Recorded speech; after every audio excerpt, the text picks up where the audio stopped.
दोपहर के 12 बज रहे हैं। नमस्कार, आपके साथ मैं नंदिता कुडेशिया हूं। बीजेपी सांसद वीरेंद्र सिंह यज्ञ वाले बयान पर कायम हैं। अब वीरेंद्र सिंह ने कहा है कि देश में जहां जहां हवन और यज्ञ कराए जा रहे हैं वहां बारिश जरूर हो रही है। वीरेंद्र सिंह ने कहा कि एमपी के उज्जैन में कई जगहों पर यज्ञ कराया गया था और उसके बाद वहां पे बारिश हुई है। वीरेंद्र सिंह ने कहा कि हवन और यज्ञ का वैज्ञानिक आधार है और इससे बारिश होती है। याद हो आपको कि कल सूखे पर चर्चा के दौरान लोकसभा में वीरेंद्र सिंह ने कहा था कि सभी सांसदों को अपने अपने लोकसभा क्षेत्र में यज्ञ कराना चाहिए, जिससे बारिश होगी और देश को सूखे से राहत मिलेगी। इसलिए दे रहा हूं कि यज्ञ को होते हुए देखा हुआ और यज्ञ होने के बाद वृष्टि होते हुए मैंने दरअसल अपना देश सनातन परंपरा का देश है और सनातन परंपरा के ही क्षेत्र से निकलती है यज्ञ की परंपरा। यज्ञ अपने देश की एक आध्यात्मिक परंपरा है और वैज्ञानिक परंपरा भी है आधुनिक व्यवस्था के हिसाब से। यज्ञ केवल किसानों के या समृद्धशाली लोगों के लिए ही पुण्य कार्य नहीं है, उसे तो पुण्य प्राप्त होते ही हैं, लेकिन प्रकृति के शुद्धिकरण का और प्रकृति से उसके हवन के धुएं के निकल के आसमान में जाने से वृष्टि होती है, इसकी प्रमाणिकता वैज्ञानिक आधार पर भी स्थापित हो चुकी है। इसलिए अपने देश में यज्ञ है वो आध्यात्मिक परंपरा का और वैज्ञानिक परंपरा का दोनों का संयुक्त हिस्सा है। उससे बारिश होती है, प्रकृति का शुद्धिकरण भी होता है। आपको लगता है यज्ञ कराने से पूरे देश के जो सूखे के हालात हैं बदल जाएंगे? मैं इस बात पर पूरी तरह विश्वसनीयता के साथ और प्रामाणिकता के साथ कर रहा हूँ। आपको लगता है देश में जहाँ जहाँ यज्ञ हो रहे हैं वहाँ पानी की किल्लत नहीं है? पानी बिल्कुल होंगे, वहाँ बारिश होंगी, उसका वैज्ञानिक आधार है। अभी देखिएगा ये जो उज्जैन में जो यज्ञ हो रहे हैं उसके आसपास देखिएगा बारिश होगी या होती होगी, कुछ न कुछ बारिश हुई। बीजेपी सांसद ने पौराणिक मामलों का उदाहरण देते हुए सूखे से निपटने के बारे में बताया है।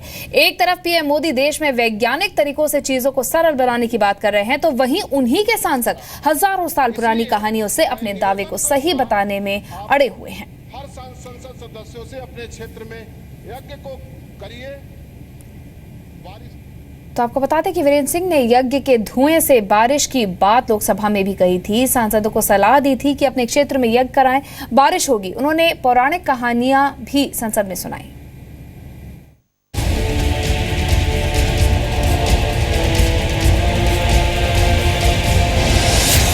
यज्ञ से दूर होगा देश में सूखा।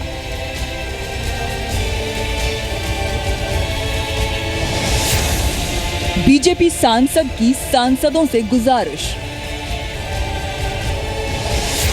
यज्ञ कराओ बारिश आएगी।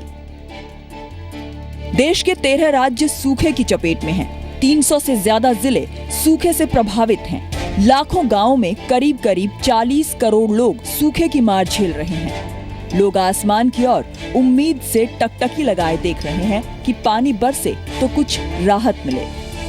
लेकिन बीजेपी सांसद ने सूखे से निपटने का तरीका लोकसभा में बाकी सभी सांसदों को दिया। देश की सबसे बड़ी पंचायत में सूखे पर चर्चा के दौरान भदोही से बीजेपी सांसद वीरेंद्र सिंह ने सूखे का यज्ञ फॉर्मूला बताया। मैं निवेदन करूंगा, आप हर संसद सदस्यों से अपने क्षेत्र में यज्ञ को करिए। बारिश जरूर होगी, क्योंकि यज्ञ के धुआं से जो आसमान में जाते हैं बादल बनते हैं, वृष्टि होता है, वृष्टि से सृष्टि का संरक्षण होता है। मैं इसकी प्रमाणिकता इसलिए दे रहा हूं कि यज्ञ को होते हुए देखा हुआ और यज्ञ होने के बाद वृष्टि होते हुए भी मैंने देखा है। उसकी एक आध्यात्मिक परंपरा है, लेकिन एक वैज्ञानिक परंपरा भी है। सांसद वीरेंद्र सिंह के फॉर्मूले को सुनकर सभापति के चेहरे पर भी हंसी आ गई। लोकसभा में बैठे दूसरे सांसद वीरेंद्र सिंह की बातों से हैरान थे। यानी अब लातूर में ट्रेन भेजने की जरूरत नहीं है, बुंदेलखंड को सूखे में सूखने की जरूरत नहीं है, बस यज्ञ करिए और बारिश हाजिर। एक तरफ देश की सर्वोच्च अदालत सूखे से निपटने के लिए केंद्र को निर्देश दे रही है, वहीं सरकार के सांसद ही बेतुके तर्क दे रहे हैं। वीरेंद्र सिंह के सामान्य ज्ञान को सुनकर सभी हैरान हैं। लोकसभा में सांसद जनता के प्रतिनिधि होते हैं और उनकी समस्याओं पर बहस करते हैं। लाखों लोग अपने सांसद से उम्मीद की टकटकी लगाए देते हैं, लेकिन देखिए कैसे आपके सांसद पूरे आत्मविश्वास के साथ गैर जिम्मेदाराना बयान दे रहे हैं। मैं निवेदन करूंगा, आप हर संसद सदस्यों से अपने क्षेत्र में यज्ञ को करिए। सांसद महोदय ने तो अपनी थ्योरी से बड़े वैज्ञानिकों को भी पीछे छोड़ दिया। उनकी थ्योरी और दावे सुनकर देश के बड़े वैज्ञानिकों के भी पसीने छूट जाएंगे। जनक ने हल चलाया, ऋषियों के मार्गदर्शन पर यज्ञ किया, दृष्टि हुई और सृष्टि का संरक्षण हुआ। मैं कह सकता हूं, मुझे बहुत सारे लोग कह सकते हैं गांव वाला है, पोंगापंथी की बात करता है, यज्ञ करने की बात करता है, हल चलाने की बात करता है। सांसदों के चेहरे को देखकर लग रहा था कि संसद में जैसे कोई कॉमेडी शो हो रहा हो और वीरेंद्र सिंह उनमें बेतुके बयानों की ट्रॉफी अपने नाम कमाना चाहते हैं। कोई वीरेंद्र सिंह को ये समझाए कि यज्ञ और हवन से बारिश नहीं होती, बल्कि धुएं से प्रदूषण होता है। देश इस वक्त भयंकर सूखे की मार झेल रहा है।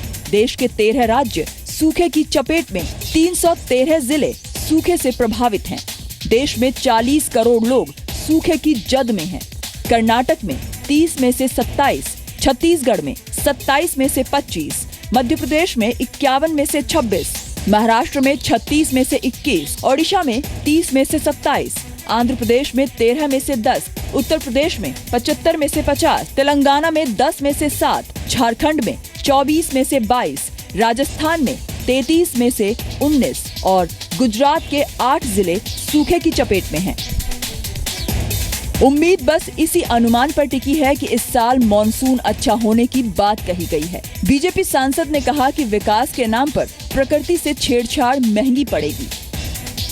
वीरेंद्र सिंह ने संतुलन की याद दिलाई। शासन और समाज मिलकर ही किसी चीज के, किसी सूखा का, किसी दैवीय आपदा का सामना कर सकते हैं और समाज को इसमें जागरूक करने की जरूरत है। पहाड़ों पर पेड़ कटे हैं, तालाबों पर कब्जा हो रहा है। भौतिक विकास जब भी होगा तब भी प्रकृति क्रोध करेगी। मैं नहीं कह रहा हूं कि भौतिक विकास नहीं होना चाहिए, लेकिन प्रकृति का संरक्षण करके भौतिक विकास होना चाहिए। सूखे पर गंभीर चर्चा के दौरान अगर संसद से भी इस बड़े संकट से निकलने के उपायों के नाम पर सिर्फ यज्ञ कराने की सलाह और पौराणिक कथाएं सुनाई जाएंगी, तो फिर हालात जल्द सुधरने की उम्मीद कम ही दिखाई देती है। ब्यूरो रिपोर्ट, जी मीडिया। तो संसद के अजीब तर्क को, इन सांसद के अजीब तर्क को आपको हम संक्षिप्त तरीके से बताते हैं। बीजेपी सांसद ने सूखे से निपटने के लिए यज्ञ कीजिए ये बात कही। यज्ञ से धुआं उठेगा तो बादल बनेंगे, धुएं से बादल बनेंगे तो बारिश होगी, ये कहानी उन्होंने सुनाई और कहा कि पौराणिक समय में ऋषि मुनि यज्ञ करते थे। यज्ञ की वजह से पहले सूखा नहीं पड़ता था। राजा जनक ने भी यज्ञ किया था तो बारिश हुई थी। ये संसद में तर्क दिया गया था। और द जेडीयू नेता केसी त्यागी ने कहा है कि वीरेंद्र सिंह 10वीं सदी की बात कर रहे हैं और इससे देश पीछे जाएगा। ये भारत को 10वीं सदी में ले जाना चाहते हैं और उसकी अर्थव्यवस्था को चौपट करना चाहते हैं। अब समय आ गया है इस प्राकृतिक आपदा, सूखा हो, अतिवर्षा हो, ओलावृष्टि हो, इस सब से निपटने के लिए एक अलग मंत्रालय बनाया जाना चाहिए। तो एक सलाह दी है सांसद जी ने और इस सलाह पर अब सवाल भी उठ रहे हैं। सवाल उठता है कि बीजेपी सांसद वीरेंद्र सिंह की इस सलाह का मतलब क्या है? क्या यज्ञ से जो धुआं उठेगा उससे प्रदूषण नहीं बढ़ेगा? क्या यज्ञ से इतना धुआं होगा कि बारिश हो जाएगी? यज्ञ से होने वाले धुएं से बारिश कैसे हो सकती है? धुएं से निकली कार्बन डाइऑक्साइड गैस से सूखा कैसे खत्म होगा? यज्ञ के धुएं से ऑक्सीजन की कमी होगी और बारिश कैसे होगी, ये समझना हमारी समझ से परे है।